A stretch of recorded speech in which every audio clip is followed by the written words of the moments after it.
Welcome back to YouTube channel RD classes. दोस्तों, जैसा कि आप देख रहे हैं 22 सप्ताह का जो हमारा कार्यक्रम चल रहा है निपुण भारत मिशन के तहत साप्ताहिक शिक्षक संदर्शिका एवं कार्यपुस्तिका कक्षा 1 का जो रजिस्टर है आपका, उसमें क्या लगना और कैसे बनना है, भाषा एवं गणित दोनों की यहाँ पर बात करेंगे।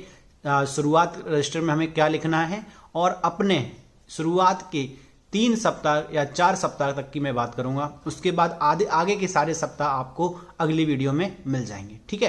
क्योंकि ये वीडियो लेंदी हो जाएगा। हम यहाँ पर शुरुआत में हमें कैसे रजिस्टर बनाना है, क्या क्या लिखना है शुरुआत में और उसके लक्ष्यों को कहाँ पर कैसे निर्धारित करना है, तो ये सारी बातें हम इस वीडियो में आज करने वाले हैं। तो चलिए शुरुआत करते हैं।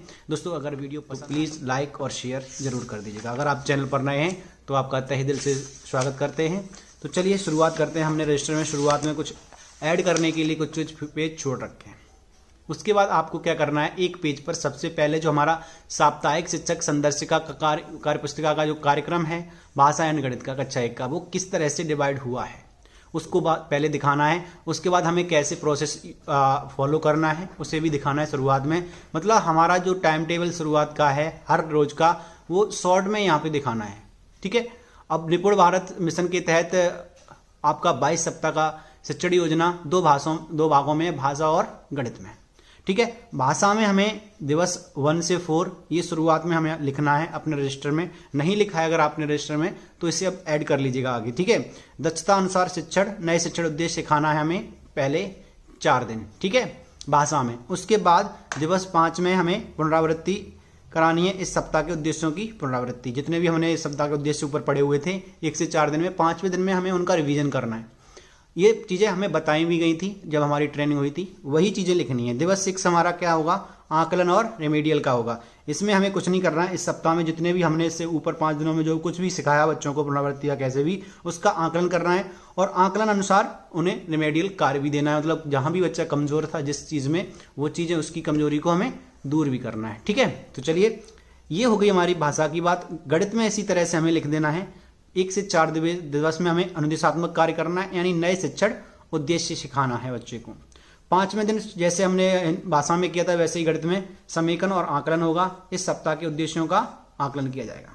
उसके बाद दिवस 6 में हमें क्या करना है, रेमेडियल कार्य करना है और उसकी यहाँ पे पुनरावृत्ति करनी है, ठीक है। तो इतना काम हो जाएगा हमारा शुरुआत में। पहले पेज में हमें ये चीज लिखना बहुत जरूरी है। उस रजिस्टर में आपने जो बनाया है उसमें कैसे लिखा है उसके बाद देखिएगा। अभी ये खत्म नहीं हुआ। अब हम भाषा को संक्षिप्त थोड़ा विस्तृत में देखेंगे कि भाषा पढ़ाना है हमें 1 से 4 दिन में, तो वो 4 दिन में कैसे पढ़ाना है। तो भाषा में हमने ऊपर आप देख सकते हैं लिखा हुआ है, आप ऐसे ही लिखेंगे दिवस 1 से 4। दक्षता अनुसार शिक्षण हम कैसे करेंगे, इनको हमने 3 कालांशों में बांटना है।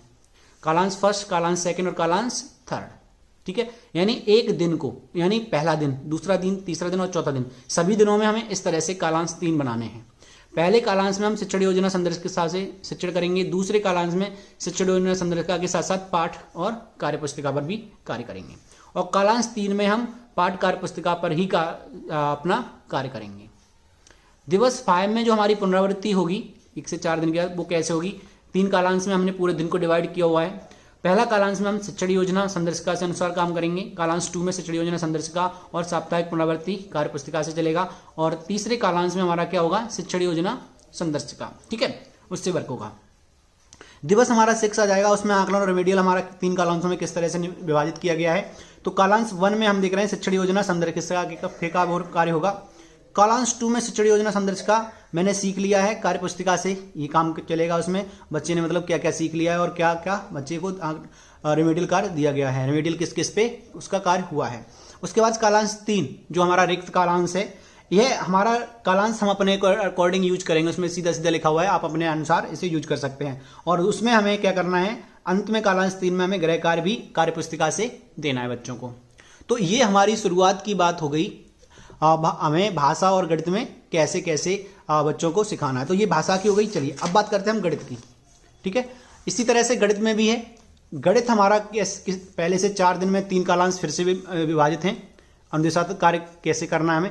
कालांश फर्स्ट कालांश में शिक्षण योजना संदर्शिका से कार्य होगा। कालांश 2 में कार्य पुस्तिका और कार्यपत्रक से कार्य होगा।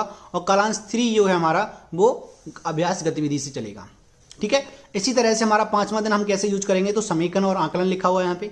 कालांश 1, कालांश 2, कालांश 3, हमारा पूरा दिन 3 कालांशों में बटा हुआ है। ठीक है, समीकरण विधि जो गतिविधियां हैं संदर्शिका और स्वनिर्मित, आप अपने द्वारा निर्मित भी गतिविधि करा सकते हैं बच्चे को। कालांश 2 में क्या है, रिक्त रहेगा कालांश, इसका भी हम यूज अपने अकॉर्डिंग बच्चे को जो भी समझ में नहीं आया, कोई चीज़ सीख नहीं पाया तो उसका हम यहाँ पे यूज कर लेंगे। कालांश 3 हमारा रहेगा मैंने सीख लिया है कार्यपत्र और कार्यपुस्तिका से, मतलब बच्चे ने क्या सीख लिया है वो हम उसको अभ्यास कराएंगे और वहाँ देखेंगे बच्चे ने क्या क्या सीखा है। अगला हमारा जो 6 दिवस होगा, 6वां दिन, वो रेमेडियल और पुनरावृत्ति के लिए होगा। यानी रेमेडियल और पुनरावृत्ति का मतलब यहाँ पे ये है कि जो बच्चे ने गणित में अब तक जो कुछ सीखा उसको देखेंगे कितना सीखा और क्या नहीं सीख पाया, उसकी वजह क्या रही, वो चीज़ें देखने करने के बाद हम कालांश 1 में उन बच्चों के लिए यूज करेंगे रेमेडियल गतिविधि। मतलब जो हमने बच्चे को सिखाया नहीं सीख पाया तो हम उसको दोबारा से पुनरावृत्ति के बाद भी अगर नहीं सीखता है तो उसकी हम ये देखेंगे कि रीजन क्या रहा। ठीक है, जैसे हमने पढ़ा ना उपचारात्मक शिक्षण, ठीक है, तो उपचारात्मक शिक्षण का ही यहाँ पर प्रयोग करेंगे।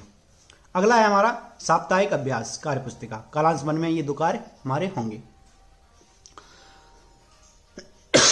सॉरी, अब आता है इसमें कालांश 2 रेमेडियल में, ये रिक्त कालांश रहेगा।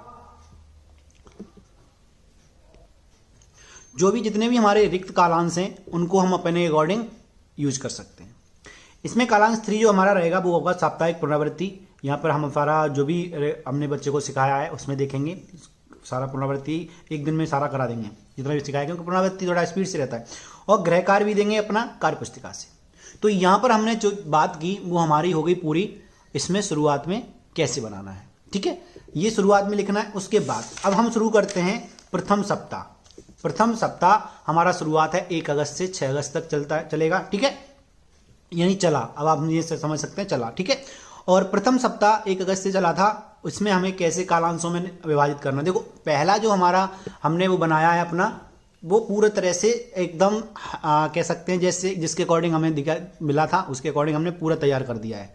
हालांकि आप चाहें तो इसको शॉर्ट में लिख सकते हैं, लेकिन मैंने पहला दिन यानी 1 दिन का हमने विस्तृत में लिखा है और उसके बाद की सारे हमने शॉर्ट में लिखे हुए हैं। आपको दिखा सकते हैं, ये हमारा विस्तृत में लिखा है, देखिएगा इस तरह से देख सकते हैं। लेखन कार्य प्रथम दिवस का, ठीक है, कालांश में बांट के किया हुआ हमने सारा। प्रथम दिवस कालांश प्रिंट कैसे परिचय कराएंगे, ये थोड़ा लेंदी था, लेकिन फर्स्ट दिवस हमें एक तरह से अपना अच्छे से लिखना था। उसके बाद देख सकते हैं आप दूसरे सप्ताह में अगला दिन हमने दूसरा दिन इतने में ही कर दिया और तीसरा दिन भी इतने में कर दिया, तो इसमें कोई दिक्कत नहीं है। ठीक है, आसानी से कर सकते हैं। ये वीडियो थोड़ा लेंदी हो रहा है, इसीलिए मैंने जो आगे की हमें जो इसकी कार्य योजना है 22 सप्ताह वाली, उसमें से आगे की वीडियो में हम आपको पहले सप्ताह से लेकर के शुरुआत करेंगे हम 5 सप्ताह की, 1 से 5, 5 से 10, 10 से 15, 15 से 20 और लास्ट में हम 2 सप्ताह की 22 का बना देंगे। ठीक है, तो सॉरी क्योंकि इसमें अब वीडियो लेंदी है तो नहीं हो पाएगा। इससे पहले के जितने भी पेज थे ये हम आपको पीडीएफ के रूप में प्रोवाइड करा देंगे इसी वीडियो के डिस्क्रिप्शन बॉक्स में। तो आप वीडियो के डिस्क्रिप्शन बॉक्स से इन चीज़ों को अगर साफ न दिखे तो डाउनलोड कर सकते हैं। हर वीडियो में हमारी में आपको ये चीज़ें डिस्क्रिप्शन बॉक्स में पीडीएफ मिल जाएगी, तो वहाँ से आप इसको डाउनलोड करके एकदम एग्जैक्टली क्या लिखा है, कैसे लिखा है, साफ साफ क्लियरली देख सकते हैं। तो चलिए, वीडियो पसंद आया तो प्लीज़ लाइक शेयर कर दीजिएगा। तो चलिए अब मिलते हैं नेक्स्ट वीडियो में, धन्यवाद।